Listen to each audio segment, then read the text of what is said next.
Hello guys, welcome back to my channel. आज हम लोग जो चैप्टर स्टडी करने वाले हैं उसका नाम है इंडिया साइज़ एंड लोकेशन। ये 9th क्लास जियोग्राफी का फर्स्ट चैप्टर है। इंट्रोडक्टरी और बेसिक चैप्टर है, बहुत इजी है। मैं इस पूरे चैप्टर को 2 वीडियो में कंप्लीट करूँगी। शॉर्ट वीडियोज़ हैं। आप इन दोनों वीडियोस को देखोगे तो आपका ये चैप्टर पूरी तरह से अच्छे से आप कंप्लीट कर लोगे और बहुत अच्छे से आपको ये समझ में भी आ जाएगा। तो हम लोग वीडियो स्टार्ट करते हैं, चैप्टर स्टार्ट करते हैं। पर चैप्टर स्टार्ट करने से पहले मैं आप लोगों से रिक्वेस्ट करना चाहूँगी कि अगर आपको मेरा ये वीडियो अच्छा लगे तो प्लीज़ मेरे इस वर्क को अप्रिशिएट करना और लाइक और सब्सक्राइब ज़रूर करना। India size and location first chapter है, इंट्रोडक्टरी चैप्टर है और बहुत इजी चैप्टर है। इसमें सबसे पहले जो आपको इंट्रोडक्टरी पैराग्राफ दिया है उसमें ये बताया गया है कि जो इंडिया है वो one of the ancient civilization है, सबसे पुरानी सभ्यता है। और आपने सुना ही होगा इंडस वैली सिविलाइजेशन, क्योंकि इंडस वैली सिविलाइजेशन को सबसे एंशिएंट सिविलाइजेशन माना जाता है। इसलिए बोला जा रहा है कि वर्ल्ड हिस्ट्री में अगर हम बात करते हैं तो इंडिया ने एक मेजर रोल और कंट्रीब्यूशन प्ले किया है और एंशिएंट सिविलाइजेशन है। इंडिया एक डेवलपिंग कंट्री है, चाहे आप इकोनॉमिक फील्ड में देख लो, इंडस्ट्रियल फील्ड की बात करो, टेक्नोलॉजिकल फील्ड की बात करो या एग्रीकल्चर फील्ड की बात करो। इंडिया एक डेवलपिंग कंट्री है। हर फील्ड में इंडिया अपने आप को डेवलप कर रहा है। अब उसके बाद हम फर्स्ट टॉपिक पे आते हैं जो है लोकेशन। हमारे चैप्टर का नाम ही है इंडिया साइज़ एंड लोकेशन।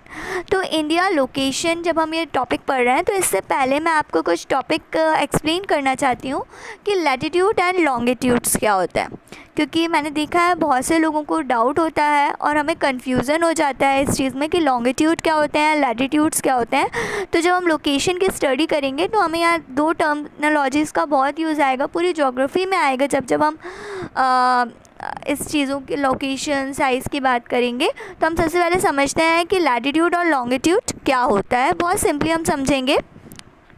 आप सबके सामने एक डायग्राम मैंने प्रेजेंट किया है। इस डायग्राम में आप देख सकते हो एक ग्लोब का डायग्राम दिया है। पहले मैं आपको बता दूं, लैटिट्यूड एंड लॉन्गिट्यूड दोनों ही इमेजिनरी लाइंस होती हैं। ऐसी कोई भी लाइन रियल में नहीं प्रेजेंट होती है, जस्ट इमेजिनरी लाइन है। हमने अपने कन्वीनियंस के लिए इन लाइन का इन्वेंशन किया है ताकि हम ग्लोब को और पूरे वर्ल्ड को इजीली स्टडी कर सकें।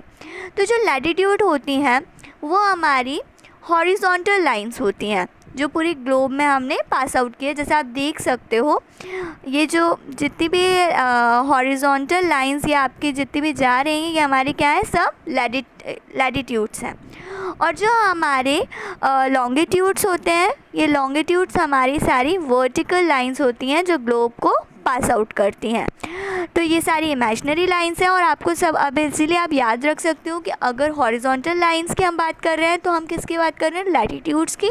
और वर्टिकल लाइंस की बात कर रहे हैं तो हम बात कर रहे हैं लॉन्गिट्यूड्स की।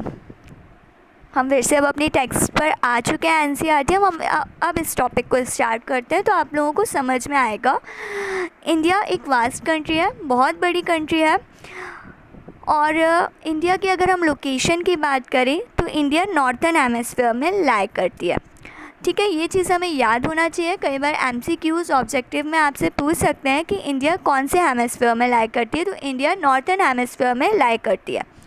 इसके बाद जो हमने अभी पढ़ा कि लॉन्गिट्यूड एंड लैटिट्यूड्स, तो हमें ये पता होना चाहिए कि जो इंडिया है उसके लैटिट्यूड्स कौन कौन से हैं, किस लैटिट्यूड में इंडिया लाई करती है और कौन से लॉन्गिट्यूड्स तक इंडिया के एक्सटेंशंस हैं। तो अगर मैं बात करती हूँ the main land extend between latitudes, तो 8 degree 4 prime north to 37 degree 6 prime north में हमारे लैटिट्यूड्स आते हैं।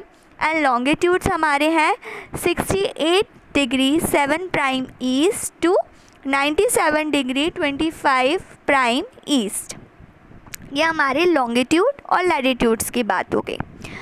हमने आप लोगों ने स्टडी किया होगा 3 तरह की लाइंस होती हैं Tropic of Cancer, Tropic of Capricorn and equator.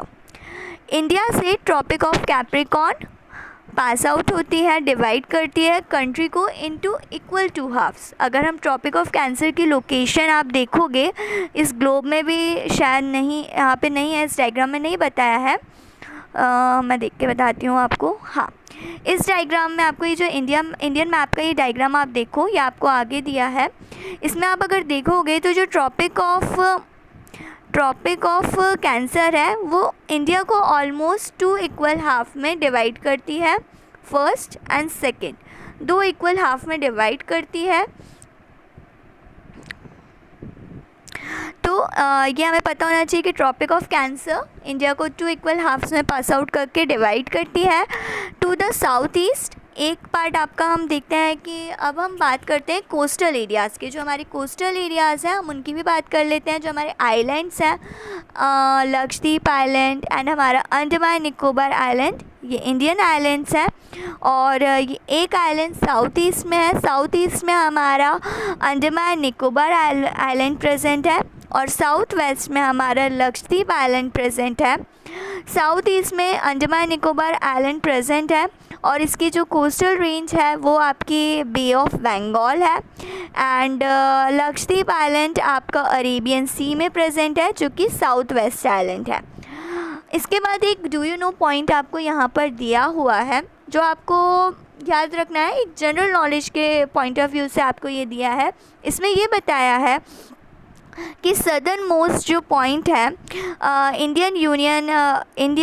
जो सदर्न मोस्ट पॉइंट है इंडियन यूनियन इंदिरा पॉइंट जिसको हम बोलते हैं, वो 2004 में जब सुनामी आई थी तो वो सबमर्ज्ड हो गया था, मतलब उस टाइम वो डूब गया था सुनामी के कारण। तो एक डू यू नो पॉइंट है जो आपको दिया है कि इंदिरा पॉइंट करके अगर आपके पास एमसीक्यू में बाय चांस आ जाए तो आपको याद होना चाहिए कि इंदिरा पॉइंट 2004 में सुनामी के कारण सबमर्ज्ड हो गया था। ये सदर्न मोस्ट पॉइंट था इंडियन यूनियन का। अब मैं बात करती हूँ लोकेशन से कौन कौन से इंपॉर्टेंट क्वेश्चन बन सकते हैं। तो लोकेशन जो आपका ये टॉपिक है, इससे आपको जो फर्स्टली चीज़ याद रखनी है, हेमिस्फीयर। इंडिया कौन से हेमिस्फीयर में आती है, नॉर्दर्न या साउथर्न? तो आपको आंसर आना चाहिए नॉर्दर्न हेमिस्फीयर। सेकेंडली आपसे पूछ सकते हैं लैटिट्यूड एंड लॉन्गिट्यूड का एक्सटेंशन पूछ सकते हैं, ये आप याद कर लेना। और बेसिक चीज़ें हैं, ये तो हमें पता ही होता है कि अंडमान निकोबार आइलैंड कहाँ है, साउथ वेस्ट है, साउथ ईस्ट है, कौन से अरेबियन सी में है या बे ऑफ बंगाल में है। ये चीज़ें आप इसमें स्टडी करना। आप लोगों के पास अगर एटलस हो तो एटलस में आप इस चीज़ों को और देखोगे तो आपको और क्लैरिटी मिलेगी।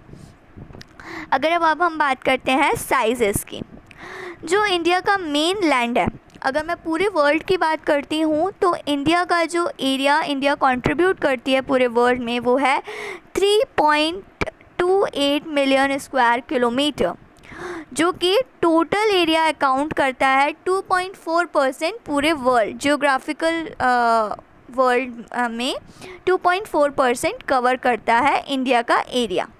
ठीक है, हमने ये एरिया की बात करी कि 3.24 तो उसका इंडिया का एरिया है जो पूरे वर्ल्ड में 2.5% कवर करता है। इंडिया आप लोगों को पता होना चाहिए कि 7th लार्जेस्ट कंट्री है पूरे वर्ल्ड में। ये बहुत बड़ी बात है कि हमारी कंट्री 7 लार्जेस्ट कंट्री में आती है, 7 largest country of the world, है ना। उसके बाद आपको यहाँ पे बताया गया है कि इंडिया अपनी लैंड बाउंड्री 15,200 किलोमीटर की उसकी पूरी लैंड बाउंड्री है।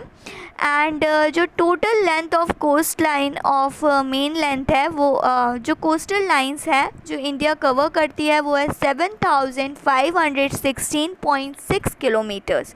यहाँ पे बहुत से लोगों को डाउट होता है कि कोस्टल लाइंस किसे बोलते हैं, इसलिए मैं आप लोगों को एक्सप्लेन कर देती हूँ कोस्टल लाइंस एक डायग्राम के थ्रू। ये एक डायग्राम है, इसमें आप जो ये ब्लू लाइन देख रहे हो, ये जो ब्लू लाइन आपको दिख रही है, ये हमारे कोस्टल रेंजेस को लोकेट, ये जो पूरी ब्लू लाइन का ये एक्सटेंशन आप देख रहे हो, ये किसे रिप्रेजेंट करता है, कोस्ट लाइन को रिप्रेजेंट करता है। जो हमने पढ़ा 7,506.7 किलोमीटर्स, ये हमें कोस्टल लाइंस का एरिया पता चलता है कि कितना एरिया कोस्टल लाइंस का सी शोर का एरिया एक्सटेंशन है इंडिया में। India is bounded by the young fold mountains in the north west. अगर आप नॉर्थ वेस्ट देखते हो तो नॉर्थ साइड हमारे माउंटेन एरियाज़ हैं जिसको हम हिमालयन रेंजेस भी बोलते हैं। एंड नॉर्थ फिर हमारे साउथ की तरफ अगर आप आते हो तो लैटिट्यूड्स आपको पता होना चाहिए। इसमें आपको ये बताया गया है, ये जो आप ये वाला पैराग्राफ देख रहे हो, हम इस पैराग्राफ पर हैं अभी। इसमें आपको ये बताया गया है कि जो नॉर्थ पार्ट है इंडिया का, वहाँ पे हमारे सारे माउंटेन रेंज हैं, हिमालयन रेंजेस हैं, और साउथ पार्ट पे आप आते हो तो आपको सारी कोस्टल रेंजेस मिलती हैं, कोस्टल लाइंस मिलते हैं। फिर यहाँ पे जो अभी हमने सबसे पहले आपको अपर मोस्ट पार्ट में भी हमने पढ़ा कि साउथ ईस्ट और साउथ वेस्ट हमने पढ़ा। तो जो ईस्टर्न पार्ट है, ईस्टर्न पार्ट में हमारा वे ऑफ बंगाल प्रेजेंट है एंड वेस्टर्न पार्ट में हमारा अरेबियन सी प्रेजेंट है। उसके बाद हमने देखा कि जो ये लैटिट्यूड और लॉन्गिट्यूड का एक्सटेंशन है मेन लैंड में वो 30 डिग्री का है। और इस फैक्ट को अगर हम डिस्पाइट करके देखते हैं तो हमें ये पता चलता है कि जो ईस्ट वेस्ट का एक्सटेंशन है वो कम है एज़ कम्पेयर टू स्मॉलर है as compare to the north south extension. अगर आप डायग्राम भी देखोगे तो आपको पता चलेगा आपका कि नॉर्थ साउथ का एक्सटेंशन लार्जर है as compare to east waste.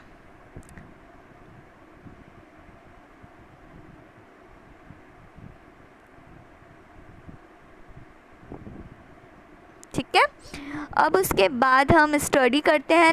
Next paragraph है, अगर हम गुजरात से अरुणाचल प्रदेश जाते हैं तो ये टाइम का एक डिफरेंस आता है, जो टाइम का डिफरेंस अराउंड 2 आवर्स का डिफरेंस आता है।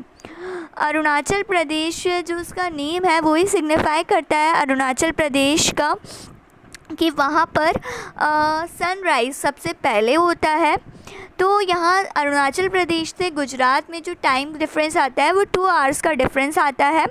और जो स्टैंडर्ड मेरिडियन होता है, जो हमने इंडिया का स्टैंडर्ड मेरिडियन डिसाइड किया है वो है 82 डिग्री 30 प्राइम ईस्ट, जो कि मिर्ज़ापुर उत्तर प्रदेश से पास आउट होती है और इसी से इंडिया का स्टैंडर्ड टाइम डिसाइड होता है। जो लैटिट्यूडनल एक्सटेंट होता है वो ड्यूरेशन ऑफ द डे को इन्फ्लुएंस करता है और night, and as one move from the south to north, हम जब साउथ टू नॉर्थ मूव करते हैं तो जो लैटिट्यूडनल एक्सटेंट होता है वो किसको इन्फ्लुएंस करता है, हमारे नाइट और डे के ड्यूरेशन को। अब हम नेक्स्ट टॉपिक के तरफ जाते हैं जो कि है इंडिया एंड द वर्ल्ड। अब इंडिया का वर्ल्ड से क्या कनेक्शन है? India landmass has a central location. जो इंडिया की लोकेशन अगर आप देखोगे तो एक सेंट्रल लोकेशन है। इंडिया को अपनी लोकेशन के कारण ही बहुत सारे बेनिफिट्स और एडवांटेज भी मिलते हैं। जैसे अगर हम कोस्ट लाइन की बात करें तो इंडिया के अलावा ऐसी कोई भी कंट्री नहीं है जिसकी कोस्ट लाइन एक्सटेंशन इतना बड़ा हो। इसी कारण जो इंडियन ओशन है उसका नाम भी इंडियन ओशन पड़ा, क्योंकि सबसे ज़्यादा जो मेजर एक्सटेंशन है वो इंडियन ओशन का है। मतलब इंडिया का कोस्ट लाइन एक्सटेंशन ज़्यादा है, इसलिए हमने उस ओशन का नाम ही इंडियन ओशन पड़ गया। अगर हम डिकन प्लेट्यूज़ की बात करें, डिकन पेनिनसुला की बात करें, तो डिकन पेनिनसुला की लोकेशन इंडिया में एक मेजर रोल प्ले करती है, क्योंकि डिकन पेनिनसुला की जो लोकेशन है वो हमें कनेक्ट करती है Deccan peninsula protrude Indian ocean, thus helping India to establish close contact with west Asia. मतलब जो उसकी लोकेशन है वो हमें वेस्ट एशिया से कनेक्ट करने में बहुत मदद करती है। जो हमारा कॉन्टिनेंट है वो एशिया है, हमें पता ही है, जो कि यूरोप से कनेक्ट है ना। तो जैसे हम ये वर्ल्ड मैप हम देखेंगे तो हमें लोकेशन समझ में आएगी।